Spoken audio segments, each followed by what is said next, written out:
2020년 두 번째 윤독회 삼위일체와 예수님. 하나님의 삼위일체라는 속성은 3차원에 속해 있는 우리에게는 쉽게 상상이 되지 않습니다. 세계의 위가 하나라는 말은 여러 개의 자아가 공존하는 하나의 사람을 극화한 영화 23 아이덴티티와 같은 상황일 것이라 오해할 수도 있습니다. 그러나 그것은 삼위일체에 대한 명확한 이해나 설명은 아닙니다. 우리는 삼위일체를 설명할 수는 없어도 삼위일체를 설명할 수 없다는 것을 이야기할 수는 있습니다. 광장에 모여있는 사람들을 남자, 여자로 구분할 수 있습니다. 남자와 여자라는 구분 기준은 아주 명확합니다. 남자라는 속성에는 여자라는 속성이 전혀 없기 때문에 남자이면서 여자인 사람은 실제로 없습니다. 여자라는 속성이 전혀 없는 남자라는 속성은 여자라는 속성에 예속되거나 의존되지 않는 독립적인 속성입니다. 명확한 구분 기준이 되기 위해서는 그 구분 기준만 가지는 고유한 속성이 있어야 합니다. 그리고 우리는 특별히 이것을 구분 요소라고 하겠습니다. 구분 요소이기 위해서 가져야 하는 고유한 속성의 예를 들겠습니다. 볼펜이라는 구분 기준으로 필통에 들어있는 많은 필기도구들을 구분할 수 있습니다. 그러나 볼펜이라는 구분 기준으로 구분된 볼펜은 빨간색 볼펜, 검은색 볼펜으로 다시 분류할 수 있습니다. 필기도구들을 구분하기 위해서 볼펜이라는 구분 기준을 사용했으나 볼펜으로 구분된 필기도구들은 볼펜의 색깔로 다시 구분할 수 있습니다. 이것은 볼펜이라는 구분 기준은 볼펜의 색깔이라는 또 다른 구분 기준을 포함하고 있다는 것입니다. 즉 볼펜이라는 구분 기준은 볼펜이라는 속성을 또 다른 구분 기준인 빨간 볼펜과 함께 가지고 있습니다. 그러므로 볼펜이라는 속성은 볼펜이라는 구분 기준만이 가지는 고유한 속성이 아닙니다. 즉 볼펜이라는 구분 기준은 고유한 속성을 가지고 있지 않으므로 필기구를 구분하는 구분 요소가 될 수 없습니다. 한편 사람을 구분하는 기준으로 남자와 여자라는 기준은 명확한 기준이 되며 우리는 이것을 기준 요소라고 취급할 수 있습니다.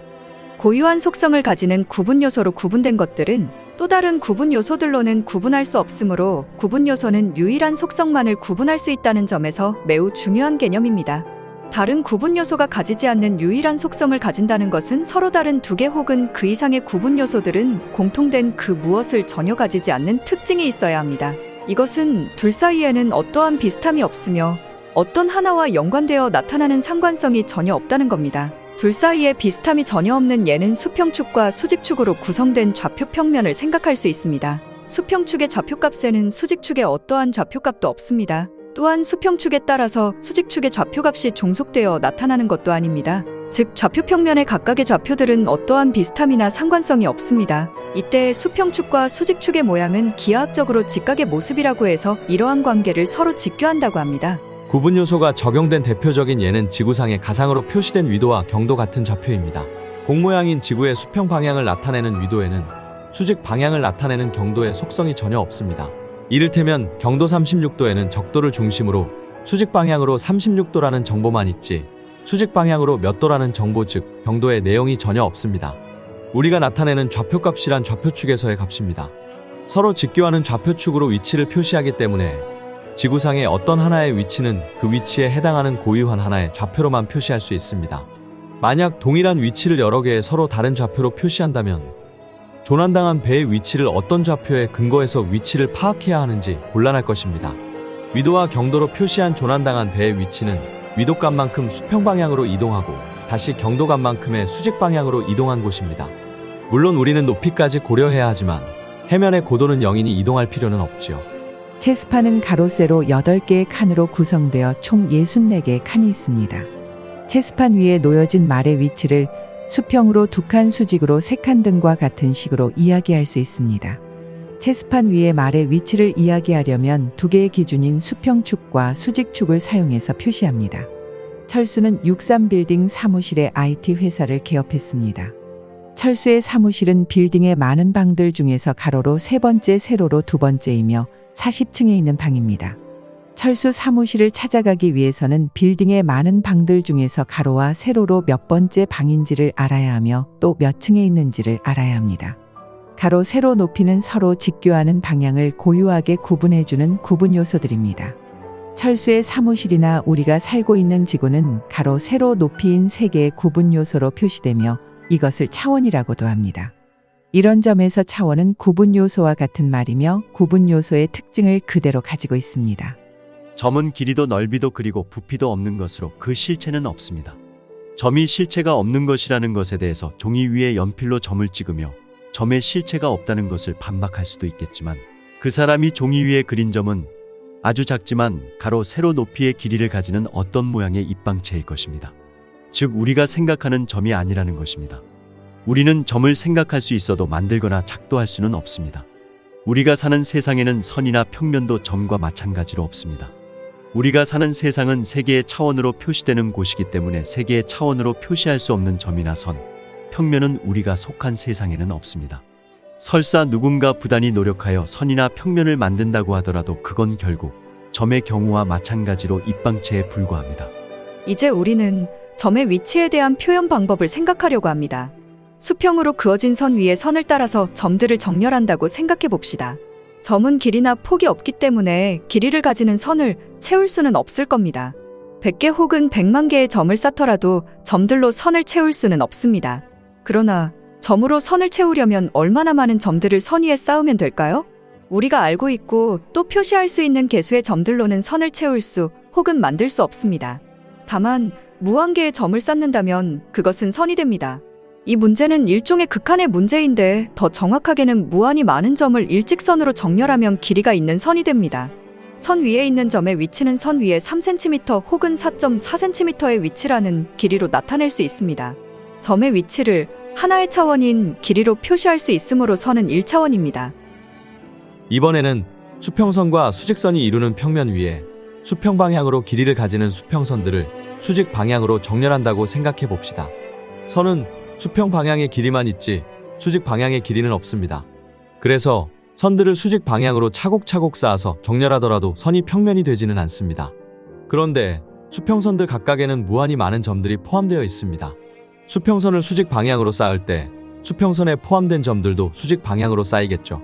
그리고 수직 방향으로도 무한히 많은 수평선들이 쌓이면 수평선에 포함된 점들도 수직 방향으로 무한히 많이 쌓일 것이고 결국 그 점들은 수직 방향으로 수직선을 만든다는 것을 알 수 있습니다. 이것은 무한히 많은 수평선들을 수직 방향으로 쌓으면 평면이 된다는 것을 이야기합니다. 이렇게 만들어지는 평면은 점이 무한히 많이 모여서 만들어지지만 그것은 수평 방향과 수직 방향으로 각각 무한 개의 점들이 쌓였다는 것을 알 수 있습니다. 그러므로 평면 위의 점들은 두 가지의 방향, 즉 수평 방향과 수직 방향의 위치로 표현됩니다. 이를테면 수평 방향으로 3, 수직 방향으로 2와 같이 표현할 수 있습니다. 그렇습니다. 이것은 우리가 수학 시간에 배운 x축의 값과 y축에서 값인 xy 좌표입니다. 전통적 혹은 관습적으로 수평 방향을 x방향, 수직 방향을 y방향이라고 합니다. 여기에서 중요한 것은 수평 방향과 수직 방향은 서로 직교하는 기준이라는 것입니다. 그리고 그 각각을 차원이라 합니다. 결론적으로 두 개의 직교하는 기준인 차원으로 점의 위치를 표시해야 하는 평면은 2차원입니다. 이번에는 우리의 사고 실험을 확장해 보겠습니다. 2차원인 평면들이 가로와 세로 방향이 아닌 제3의 방향인 높이 방향으로 무수히 많이 모인다면 평면과 제3의 방향의 선과 함께 구성하는 공간이 됩니다. 공간에서 점의 위치는 가로, 세로 및 높이라는 세 가지의 차원으로 표시되기 때문에 공간은 3차원입니다. 공간을 구성하는 제3의 방향인 높이를 관습적으로 C방향이라고 합니다. 그리고 공간은 우리가 살고 있는 세상이기에 우리는 3차원에 속한 3차원적인 존재입니다. 우리는 차원에 대한 사고 실험을 통해서 모든 차원은 그 아래 차원이 무한히 많이 모여서 이루어진다는 것을 알았습니다. 다시 말해서 정육면체나 구와 같은 3차원은 무수히 많은 2차원의 평면이 모여 있는 것입니다. 현대 과학자들은 블랙홀이나 웜홀과 같은 현상들을 통해서 우주에는 3차원보다 더 고차원인 4차원 이상의 세계가 존재한다고 말합니다. 우주에 4차원 이상의 고차원의 세상이 있다면 그 우주를 창조하신 하나님은 그보다 더 고차원이실 겁니다. 그러므로 하나님은 4차원 이상의 존재일 것입니다. 우리가 이해하는 신앙생활은 3차원에 속한 사람과 적어도 4차원 이상일 것으로 추측되는 하나님과의 관계에 대한 것이므로 우리의 지성이나 이성으로는 이해되지 않는 것이 있다는 것은 당연합니다. 신앙간증 집회나 통성기도로 떠들썩한 기도회가 자연스럽지 않은 것이나 믿습니다를 연발하는 부흥 집회의 장면이 희화화되는 것은 모두 차원 간의 소통에 대한 어려움에 따른 오해나 오인으로 인한 것입니다. 서로 다른 차원 간 소통의 어려움의 예를 들겠습니다. 만약 3차원에 살고 있는 A씨가 2차원에 살고 있는 B씨에게 3차원인 축구공을 보여주겠다고 했습니다. 그리고 A씨가 축구공을 B씨에게 보여주기 위해서 축구공을 탁자 위에 놓아두더라도 2차원의 B씨는 입체감이 있는 완전한 축구공의 모습을 보는 것이 아니라 공과 탁자면이 맞닿는 전면만을 볼 것입니다. 전면을 본 2차원의 B씨는 축구공의 모양은 자신이 보는 전면의 모양이라고 생각할 겁니다. 그러나 축구공은 전면이 아닙니다. 이와 같은 오해나 오인은 비단 2차원과 3차원 간의 소통의 문제가 아닙니다. 우리는 이런 생각을 소인국과 거인국을 여행하면서 자신이 상대적으로 거인이 되었다가 난쟁이가 된 걸리버식 확장도 가능합니다. 3차원보다 더 고차원의 존재가 3차원에 살고 있는 우리에게 고차원의 그 무엇을 보여준다 하더라도 결국 그것은 가로 세로 높이로 표현되는 3차원 공간적인 형태로만 투영된 왜곡된 모습으로 나타납니다. 결론적으로 3차원보다 고차원의 객체는 그 이하의 차원인 3차원에서는 3차원에 알맞은 형태로 제한된 혹은 왜곡된 모습으로만 나타납니다. 이것은 4차원 이상일 것으로 생각되는 하나님과 그 하위 차원인 3차원의 사람의 관계에서도 동일하게 적용할 수 있습니다.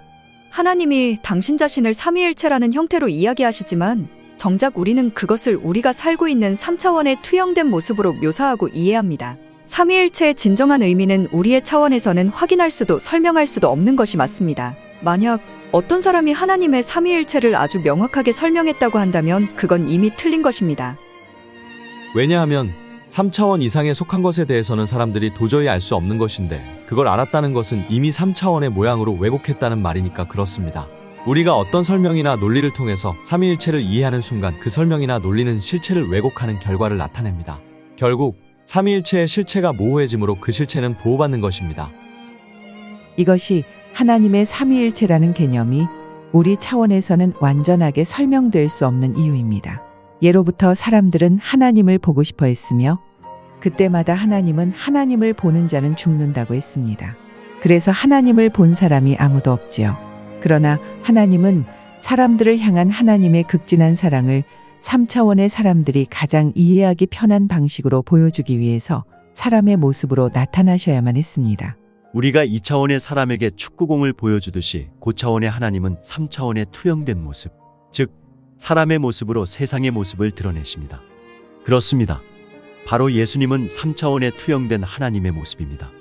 그래서 예수님은 제자들과 사람들에게 자신은 하나님과 같고 자신을 보는 것이 하나님을 보는 것이라고 수차례 이야기하셨습니다. 그리고 사람들이 생각하거나 이해하는 지극한 사랑의 표현과 같이 너희를 위한 나의 사랑은 너를 위해서 죽을 정도로 크다는 것을 보여주시기 위해서 사람이 되신 하나님이 몸소 행하셨습니다. 십자가의 죽음이 바로 그것입니다.